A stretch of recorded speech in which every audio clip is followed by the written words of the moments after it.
इस लेक्चर में UL pin scheme के बारे में डिस्कस करेंगे। Unique land parcel identification number scheme, ये रिसेंटली न्यूज में है। एक देखो मीटिंग हुई थी, नेशनल वर्कशॉप बोल सकते हो या मीटिंग, दिल्ली में हुई थी। दिल्ली में एक सेंटर है, इंडिया हैबिटेट सेंटर, एक बिल्डिंग है भाई साहब, बिल्डिंग का नाम है इंडिया हैबिटेट सेंटर बना हुआ है वहाँ पे नेशनल वर्कशॉप हुई।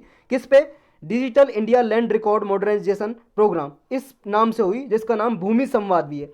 इस मीटिंग में ये यूएल पिन स्कीम के बारे में डिस्कस किया गया। ये यूएल पिन स्कीम क्या होगी, ये देखो इसकी इंपॉर्टेंस के बारे में डिस्कस किया गया। ये बिल्कुल ऐसे होगा जैसे हर एक आदमी का आधार कार्ड है ना, ऐसे लैंड का आधार कार्ड होगा। जैसे कोई भूमि है, खेत है या प्लॉट है या फिर फ्लैट है, सबका आधार कार्ड होगा, यानी कि एक डिजिटल नंबर होगा।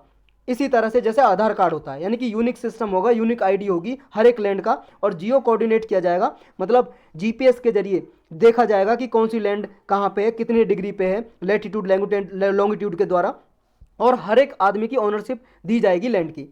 तो स्कीम क्या है, यानी कि 14 डिजिट आइडेंटिफिकेशन नंबर होगा। जैसे आपका आधार कार्ड है ना 12 नंबर का, ऐसे ही हर एक प्लॉट का, हमारी कंट्री में जो भी लैंड है, भूमि है, हर एक का 14 डिजिट का नंबर होगा। और ये किसके नाम पे, ओनरशिप किसके पास है, कहाँ पे है ज़मीन, कितनी है, सारी रिकॉर्ड इस पे होगी।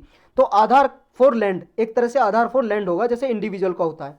इससे फ़ायदा ये होगा, जो लैंड फ्रॉड होते रहते हैं ना, धोखाधड़ी होती है लैंड के बारे में, वो हमारी कंट्री में जैसे रूरल इंडिया में बहुत ज़्यादा होता है, क्योंकि उनके पास लैंड रिकॉर्ड रहता नहीं है, आउटडेटेड रहता है या डिस्प्यूटेड होता है। कोई किसी की भूमि को हड़प लेता है, जैसे मान लो ये खेत इसका, यहाँ पे झगड़े होते रहते हैं या ज़मीन पे झगड़े होते रहते हैं। ये झगड़े खत्म होंगे भाई साहब इससे, क्योंकि ये लॉन्गिट्यूड और लैटिट्यूड बेस्ड डेटा होगा। जैसे ये भाई साहब लॉन्गिट्यूड होते हैं, आपने देखा होगा अपनी अर्थ पे, ये लॉन्गिट्यूड होते हैं लंबे वाले, ये लेटे हुए रहते हैं जो, ये होते हैं लैटिट्यूड। तो इस सारा डेटा होगा, कितने लॉन्गिट्यूड पे, कितने डिग्री लॉन्गिट्यूड पे, कितने डिग्री लैटिट्यूड पे, सारा मेंशन होगा इस पे। इस आधार कार्ड जो बनाया जाएगा, यूनिक नंबर दिया जाएगा इसका, जो लैंड का, हर एक लैंड का, हर एक प्लॉट का। तो बेनिफिट और क्या होंगे इससे, एक तो सिंगल सोर्स ऑफ इन्फॉर्मेशन होगी, सारी इन्फॉर्मेशन होगी कि कौन सी लैंड, कौन सी भूमि, कौन सी प्लॉट किसके नाम पे है भाई साहब।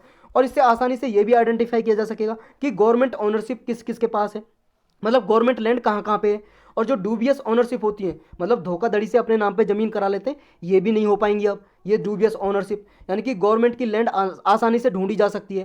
जैसे ढूंढना पड़ता है ना भाई साहब, कहाँ पे गवर्नमेंट लैंड है, यहाँ पे पब्लिक फैसिलिटी डेवलप की जाए, अब सारा डेटा उपलब्ध होगा, सिंगल इन्फॉर्मेशन होगी, तो इससे कोई परेशानी नहीं होगी।